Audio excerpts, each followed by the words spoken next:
So we are going to start with how Anglo-Saxons came to Britain.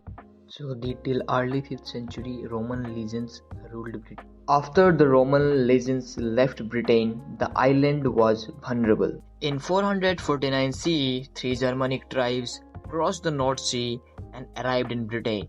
They initially came to help fight enemies, but soon they saw a chance to settle. They pushed the Celtic Britons westward. So here it is very much important to note that the original inhabitants of Britain were Celtics, also referred as Britons. Then come the three tribes, known as Anglo-Saxons. The three tribes were Angles, Saxons and Jutes, who pushed these Britons away from their home. The Britons moved into Wales, Cornwall and the north. Over time, small kingdoms were formed. Northumbria, Mercia, Wessex, Kent, Sussex, and Sussex emerged. These kingdoms often fought for power. A new faith arrived in 597. Christianization happened.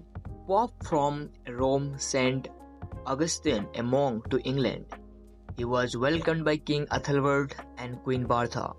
Augustine converted the king and established a church in Canterbury. Roman and Celtic Christianity coexisted for years. By 664 CE, at the Synod of Whitby, the English Church officially aligned with Roman Christianity, choosing to follow its custom over Celtic tradition. But the peace was short-lived. Dark times. The Viking raids began. In 793 CE, terror arrived from the sea. The Vikings raided Lindisfarne's monastery. They settled in England's north and east. They called it Danelaw. Danish laws ruled there. So then comes the Alfred the Great. So he became the king of Wessex in 871 CE and he defended Wessex in 878. He secured peace and hope. Alfred was also a scholar and reformer. He promoted learning and translated Latin books into Old English. He revised legal codes and began the Anglo-Saxon Chronicle. Now, what is the Anglo-Saxon Chronicle? It is a collection of historical records written in Old English covering the history of England from the birth of Christ to the mid-12th century. So this is why it is very much important.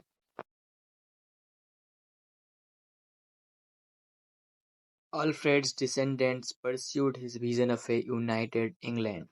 Aethelstan, Alfred's grandson, became king in 927 CE. He was the first to rule all of England. His victory at the Battle of Vernebra in 937 CE was crucial. It proved England could stand united. The Viking story continued with Cnut the Great. In 1016 CE, he became king after defeating Edmund Ironside. Cnut ruled wisely, respecting English traditions.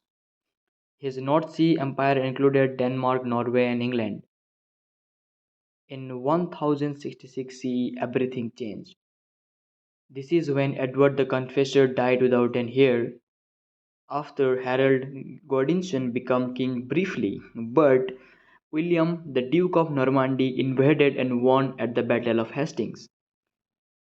This ended Anglo-Saxon rule and the new beginning of Norman rule. So let's do a quick recap here. So first, the people who lived in Britain were called Celtics or Britons. When the Roman legions left Britain in the early 5th century, the island was left open to attacks. Then the Anglo-Saxons came across the North Sea. They were invited to help fight enemies, but took control and started ruling Britain. During this time, in 597 CE, Pope sent Augustine from Rome to Christianize England. King Ethelbert and Queen Bertha welcomed him. The Christianity began to spread in Britain. For a while, Britain saw some peace, but it did not last. In 793 CE, the Vikings arrived. They attacked Lindisfarne and later settled in the different parts of Britain, especially in the north and east of England. Then came the Alfred the Great, king of Wessex. He defeated the Vikings in the Battle of Hastings and made some peace. Alfred also worked to educate people and started the Anglo-Saxon Chronicle, a history written in Old English. Alfred the Great, his grandson Athelstan, continued his dream of reunited England. He is known as the first king of all England. Later, the Viking king Cnut the Great ruled England wisely from 1016 to 1035. After the Cnut's son died, Edward the Confessor came to power, but Edward died without an heir. Then Harold became king for a very short time, but soon William the Conqueror came from France and defeated Harold at the Battle of Hastings in 1066, and thus the Norman took control of England. So I hope you like the video.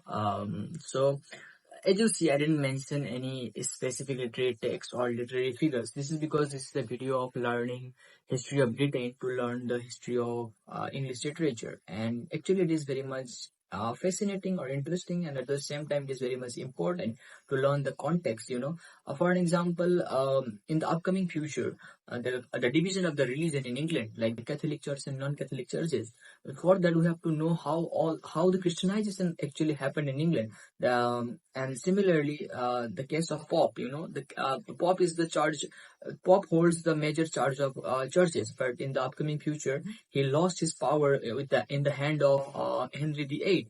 So this all, when you connect these dots, this all becomes very much fascinating, very much interesting, and also very much important. So this was the part one of history of English, history of Britain, to learn the history of English literature, and I'll see you in the part two of it.